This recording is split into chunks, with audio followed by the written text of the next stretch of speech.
What's good, everybody? It's your boy, O'Shea Duke Jackson, back at it again with another episode of the Celebrity Junk. Last week, Dr. Umar Johnson, a few days ago, became very down bad. And again, you know, he was dealing with this lady, basically accused lady of stealing from his account. And then this happened. Now, with that being said, brothers and sisters, Dr. Umar has access to no money right now because my personal account contains all of my money. I only send it to Apple Pay and PayPal as necessary. So the Prince of Pan-Africanism, for the first time in my life, is without any digital currency. So for my loyal supporters out there, if you can spare a few dollars so I can take care of Queen Mother Ifa Tunde and myself until my bank account is frozen or canceled so I can get my money back and open up a new account, please hit my Apple Pay. So Doc started begging. They shut my PayPal down, family. You know, he be doing all that breathing and all that stuff. And so, of course, everybody was roasting him. Boyce Watkins was roasting him. I was roasting him. Everybody and their mama is roasting him, okay? And so now, DJ Akademiks, who, in my honest estimation, DJ Akademiks is not the strongest Pan-African voice out there at all. All right, I don't even think he's even involved with that. But for whatever reason, DJ Akademiks, you know, like I said, he has some level of respect for Dr. Umar Johnson, and he was reacting to the video. And what people don't think about DJ Akademiks is he has really good breakdowns. I want you to check this out. These videos don't look good, bro. These videos don't look good. Dr. Umar, we've been waiting on this school to be built for a minute. Dr. Umar been collecting donations for a decade. We ain't see one brick. Actually, I think he built the school. It just, I don't even know what's going on with that. Dr. Umar like that one friend that always got an excuse, and you just start coming up in your own mind without even having proof like, yo, this is fine, bro. Like, bro, this is fine. Now, I'm not going to say that about the good doctor, because I Dr. Umar. That's my man's. But I'm going to be honest with you. Like, yo, Umar, you don't got a credit card, bro? He said my personal bank account, like he got one bank account. And then he said the shit where people are donating to, like the school thing, I think. It seems like Dr. Umar is trying to set up for him to say, yo, they stole the money, bro. Yo, Dr. Umar, bro. Listen, trust me, Dr. Umar, somebody charged $18,000 on my credit card like a couple months ago. I didn't go online to go tell everybody about it. I called my bank. I filed a dispute. They handled it. And then within 60 days, actually, they credited me back like immediately. But in 60 days, they sent me a letter and they said, yes, tried it, but they didn't win. You got your money back. No harm, no foul. Dr. Umar, why are you online telling people you broke and you need, like, come on, Dr. Umar? Dr. Umar, bro.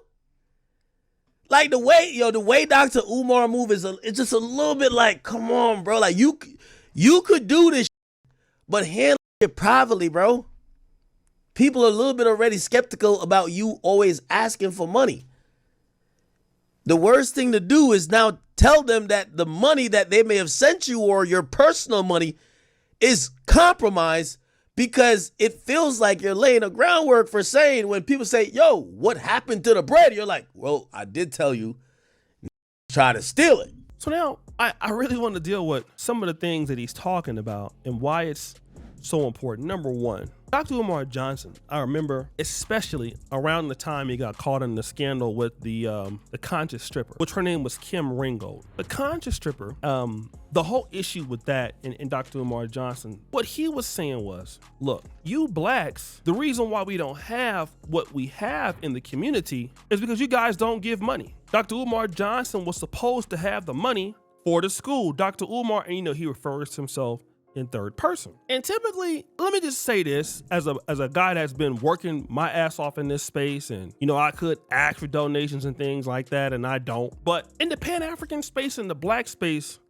there is a certain level of black shaming if you don't want to donate or support with their money. I'll tell you a guy who did it a lot in this community, Obsidian Media Network. Okay, this is not for me to start any drama with him. I mean, I've talked about my issues with him in the past and a lot of the kind of scammer vibes that he gave, but he was one of the first guys, you know, when things was going wrong. I mean, this is a that basically his lights got cut off. He had a bill. He asked brothers for support for this, and then all of a sudden it became other people's problems and faults because he couldn't do what he had to do. So now, now it's your fault. It's your problem now. It's your issue. Why you not helping me? Why you not doing this for me? Why you not doing that? And you know what? That's just, I'm gonna be honest, it's weak, okay? Because the moment you give it to one of these, what do? Oh man, you know what happened? The white man then stole my money, they didn't block my money. Okay, so now what you wanna do, like Akademiks said, is you don't wanna show any accountability for what you're talking about. Okay, I got it now. Now you don't wanna be accountable for what you said you're gonna do. So now what does that make us look like? It makes us look stupid, right? Like that's what it does. So you're basically blaming the black community for the fact that we don't want to support. And then once black folks start supporting, you done lost the money. So what happens?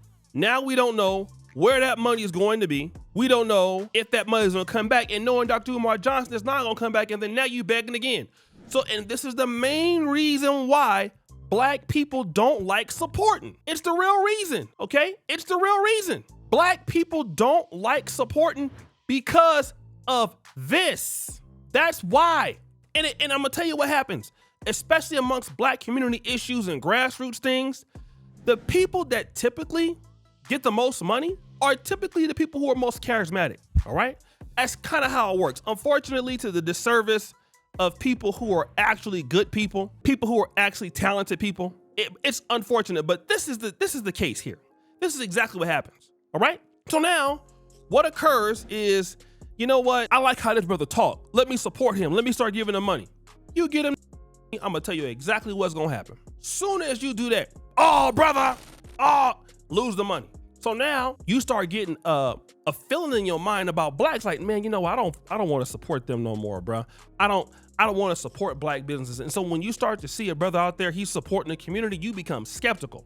You're like, wait. Oh no, nah. I don't trust him. Why you don't trust him? It's because people like Umar. And then what you want to go out there and say, you the prince of Pan-Africanism. And so what happens is it creates a low trust environment. Let me tell you this. I'm out here in Uganda, right? And I have a platform called the Pan-African Dating Show. It is probably one of the best and most creative things I've ever invented, I've worked on as a project. But one of the criticisms that I have about this project is simply where we did it at, all right? And it's nothing about Uganda, but it's the idea of this country operates in a very low trust environment. Nobody believes what anybody is saying. So what happens is the trust you need to do to collaborate in business is not there. So it takes, everything is bureaucratic. It takes a long time to do something. So you can never develop anything because nothing is based on trust. So if I can never develop stuff, if I'm never gonna worry about going to the next level of stuff, I won't. And I'm not gonna do that because it's not based on trust. So no, I don't know if I should work with you. I don't know if I should support you. I don't know if I should do anything because I don't like you. I don't trust you. I think that you're lying. And when I think that you're lying, that's exactly what it is. I think you're lying, or I know that you're lying. So black people start to do that, and we talk about, well, why don't black folks support you? Because they don't trust. You can't support something that you don't trust. How are you gonna support something that you don't trust? Can you tell me that? You cannot support something that you just don't trust. If I don't feel like I can support you or trust you, I can't work with you. And then people like Umar Johnson, you make it worse. Now let's go to the whole idea about having financial issues. You're a 50-year-old man, almost 50 years old. I don't know how many times I've had a money issue, okay? A lot. What's the difference here? When you have a money issue, what do? You work it out as a man. You ain't got a credit card? Yeah, you ain't got you know why? Because he won't pay his bills. That dude is broke. And you go around as a thought leader, speaking about everybody else's life, when you're pretty much dusty. So guys, what do you think? It's your boy, O'Shea Duke Jackson, back at it again with another episode of The Celebrity Junk. Which is your fault. You just heard the bell? We're out.